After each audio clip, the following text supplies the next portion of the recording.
E hoje a gente vai ter uma aula muito legal, uma aula sobre temas que são muito importantes na execução penal e que, às vezes, são deixados de lado, não são muito estudados, mas que vale muito a pena a gente estudar, porque é a partir deles que nós vamos conseguir resolver as questões que vão surgindo no dia a dia.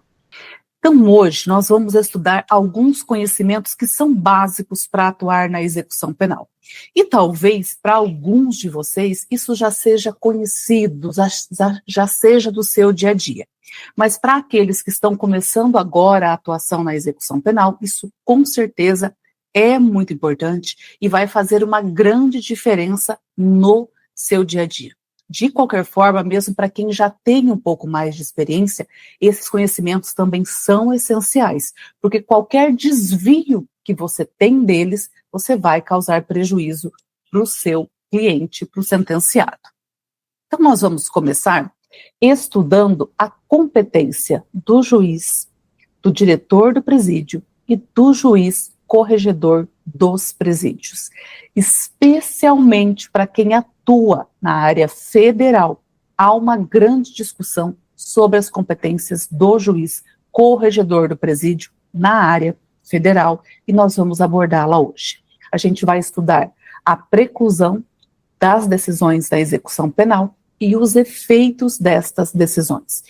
Nós vamos começar analisando a competência do juiz, do diretor do presídio e do juiz corregedor dos presídios. O que significa isso? Significa você ter clareza de para quem é que você vai direcionar o seu pedido. Estando diante de um pedido a fazer, se você vai fazer para o juiz corregedor, para o diretor do presídio ou para o juiz do processo de execução penal. Em regra, a gente já sabe que na imensa maioria das comarcas, o juiz corregedor do presídio e o juiz da execução penal são os mesmos. Acontece que, por exemplo, aqui no Paraná, a vara onde tramita a corregedoria dos presídios é no sistema Projude, e a execução de pena somente ela é que é no sistema ACEU. Então, você saber a competência para onde você vai direcionar o seu pedido é tão importante, porque até o sistema pode ser diferente. Quando a gente está estudando esse tema, a gente está estudando nada mais, nada menos do que a natureza jurídica da execução penal. Quando a gente pensa em competência, em atribuição dentro da execução penal, a gente está estudando a natureza jurídica da execução penal. Nós temos 3 correntes na doutrina sobre a natureza jurídica da execução penal. Uma que entende que é puramente administrativa, que não tem função jurisdicional, e esta corrente está há muito tempo superada. Outra que entende que tem sim um lado administrativo, mas tem também uma função jurisprudencial, jurisdicional, que é eminentemente, que prepondera sobre a administrativa. E uma outra corrente que vai dizer não, a execução penal tem natureza mista. Ela é tanto administrativa como jurisdicional. E aqui é importantíssimo que você entenda esse ponto. Por quê? Porque a partir daqui você consegue fazer um link e entender os efeitos da falta grave. A falta grave é uma conduta cometida durante o cumprimento de pena. E se ela é uma conduta cometida dentro de um estabelecimento prisional, ela vai gerar efeitos administrativos e efeitos jurisdicionais. Efeitos que vão caber ao diretor do presídio na função administrativa aplicar as consequências, outros efeitos que só podem ser avaliados pelo juiz da execução penal. Então, hoje, o que prevalece na doutrina majoritária, sem discussão, é que a execução penal, ela tem uma natureza mista. Ela é jurisdicional e ela é administrativa. Eu não quero que você decore isso, quero que você entenda, porque para você conseguir aplicar na prática, isso é muito importante. Isso quer dizer que parte da execução penal é decidida pelo juiz, tudo o que é vinculado ao direito à liberdade é decidido pelo juiz e outra parte é decidida pelo diretor do presídio. E aqui nós temos ainda uma outra classificação para fazer. A gente sabe que o juiz ele vai ter uma função jurisdicional. Ele vai decidir as questões no processo de execução penal. Ele vai decidir livramento condicional, regressão, progressão, homologação da falta grave. Ele vai decidir todas essas questões. O diretor da unidade vai decidir questões administrativas e disciplinares. Vai julgar o PAD, vai dar autorização de visita, vai decidir que tipo de alimento entra, que tipo de alimento não entra na prisão. Ele vai decidir qual empresa vai se instalar lá dentro, como vai funcionar o sistema de trabalho. Todas estas questões administrativas vão ficar com ele. E aí nós temos uma outra figura, que é o juiz corregedor dos presídios. O juiz corregedor dos presídios, ele não exerce função jurisdicional. O juiz corregedor dos presídios, embora seja um juiz, exerce função administrativa. O juiz corregedor dos presídios, ele vai ser um garantidor dos direitos fundamentais da pessoa presa. Ele fiscaliza a legalidade, a regularidade dos atos administrativos, da atuação do diretor do presídio, da atuação dos agentes penais, dos policiais penais. Ao mesmo tempo, ele é obrigado a visitar o presídio para verificar as condições materiais e humanas das unidades prisionais. Ele vai ser responsável por temas como superlotação, tortura e maus tratos que ocorram dentro da unidade prisional, sobre a verificação das condições de alimentação, de saúde, de higiene. Ele vai analisar a questão de assistência jurídica, educacional, laboral, assistência social, assistência à saúde. Ele vai apurar denúncias de violações dos direitos humanos. Juiz corregedor dos presídios tem as funções dele organizadas e determinadas ali na resolução 47 de 2007 do CNJ. E por que é tão importante que você entenda as funções do juiz corregedor dos presídios? Para que você exija do juiz corregedor dos presídios o exercício efetivo destas funções. Em muitas comarcas eu recebo reclamação de que o juiz não está exercendo esta função. E eu percebo uma grande dificuldade entre os advogados de entender o que é que este juiz tem que fazer. Como que fica mais fácil para você? Quando for uma coisa que está afetando o direito só do seu cliente, é uma questão processual. Se, por exemplo, só o seu cliente apanhou, isto pode ser levado para o juiz corregedor dos presídios? Pode, mas isso também é uma questão do processo de execução. Por quê? Porque é o direito à integridade física do seu cliente. Agora, se vários presos apanharam, se a alimentação de todos os presos está estragada, se esse direito não está sendo respeitado, aí é uma questão do juiz corregedor dos presídios. É para ele que vocês devem fazer a reclamação e é contra ele que vocês devem reclamar, eventualmente, se necessário, num órgão superior. Em geral, vocês vão ter na comarca de vocês o Grupo de Monitoramento e Fiscalização do Sistema Prisional, o GMF. Todo tribunal é obrigado a ter. O juiz corregedor do presídio está diretamente ligado a este grupo. Vocês podem fazer uma reclamação neste grupo. Este grupo visa garantir os direitos humanos nas unidades prisionais e está ligado ao CNJ. Então, o CNJ tem o Departamento de Monitoração e Fiscalização do Sistema Prisional. O departamento tem vários bracinhos nos estados que são os GMFs. E estes grupos fiscalizam a atuação do juiz corregedor dos presídios. Então, imaginem tudo como uma grande estrutura. Lá no CNJ está o Departamento de Monitoramento e Fiscalização. Ele tem vários bracinhos nos tribunais de todos os nossos estados, e os bracinhos de cada tribunal são os juízes corregedores de cada presídio.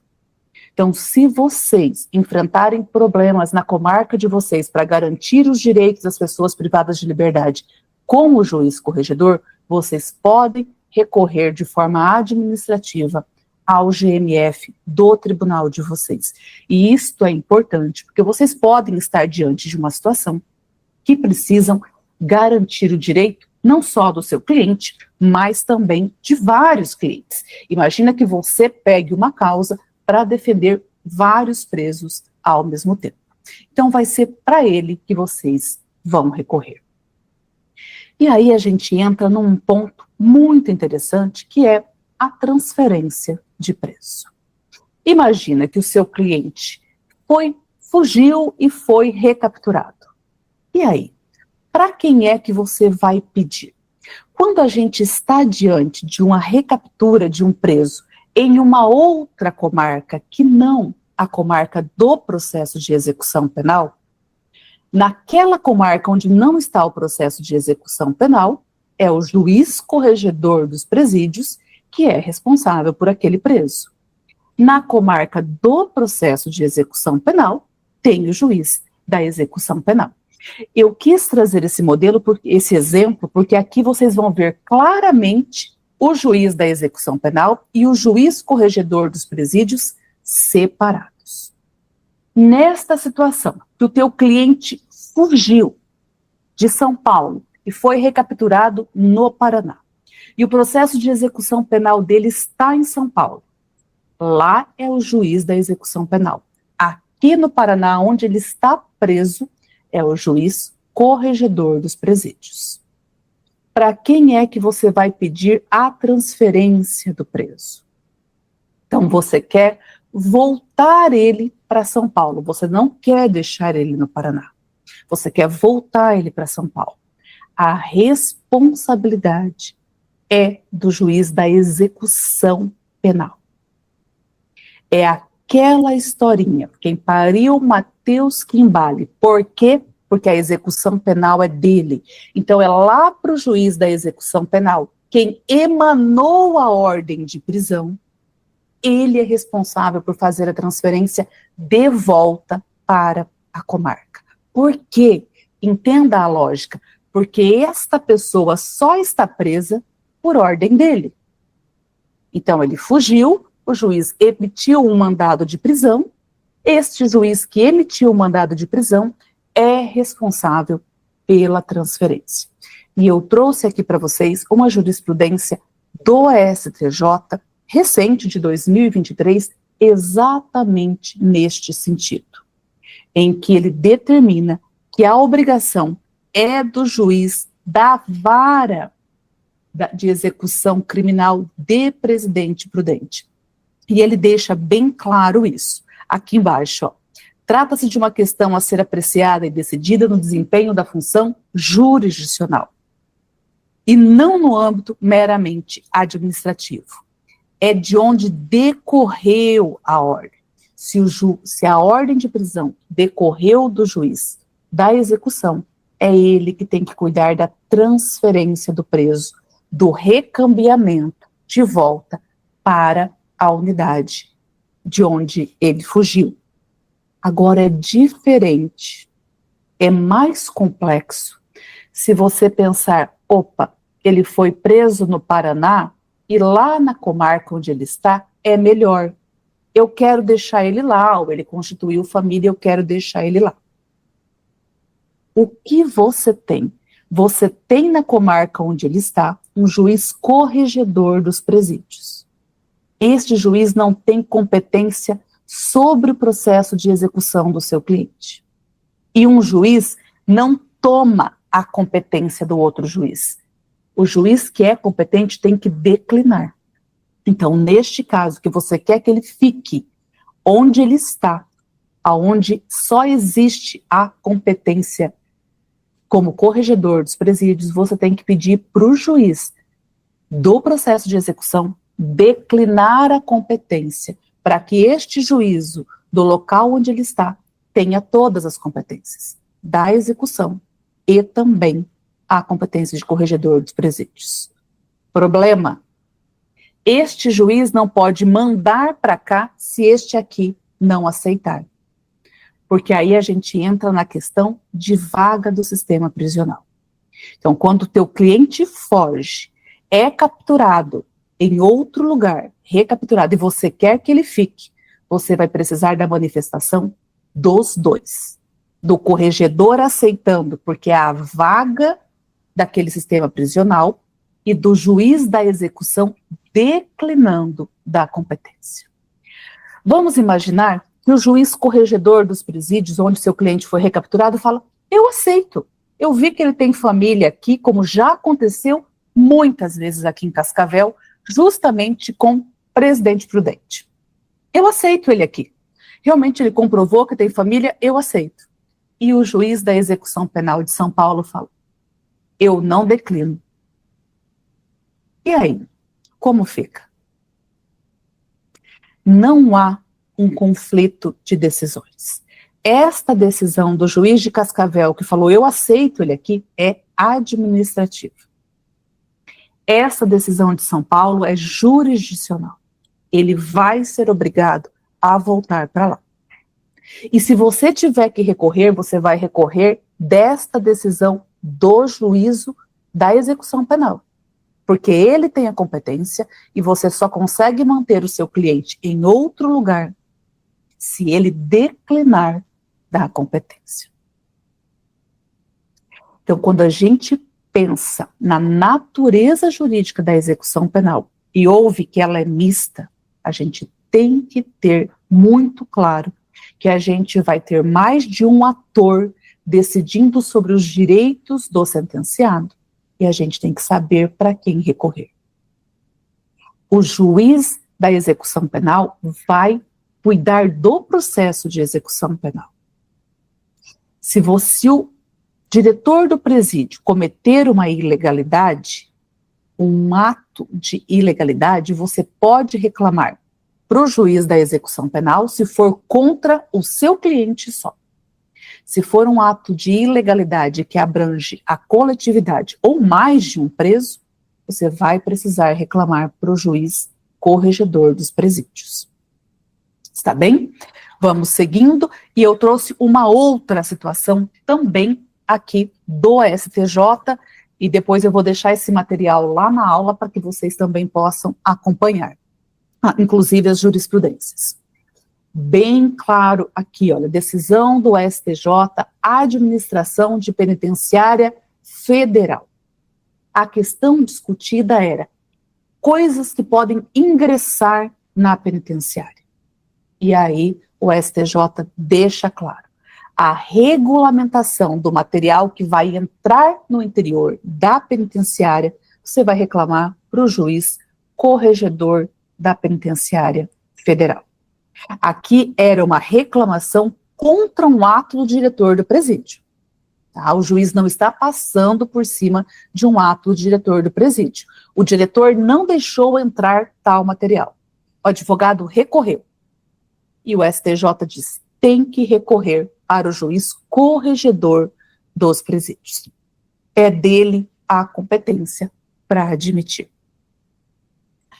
Entendido essa parte? Tranquila, né? A parte de competência, ela não é muito tranquila. Eu sei que ela não é muito fácil, principalmente quando a gente pensa em transferência de preso. Aí ela fica ainda mais complexa. Mas quando a gente está lidando no dia a dia, em geral, nos processos, ela não é difícil, porque é muito claro que o juiz atua, o que o diretor do presídio atua. Por exemplo, se você vai ter uma situação relacionada à suspensão do direito de visita, a uma advertência, a escolaridade, a poder estudar, não poder estudar, tudo isso vai ser resolvido com o diretor do presídio.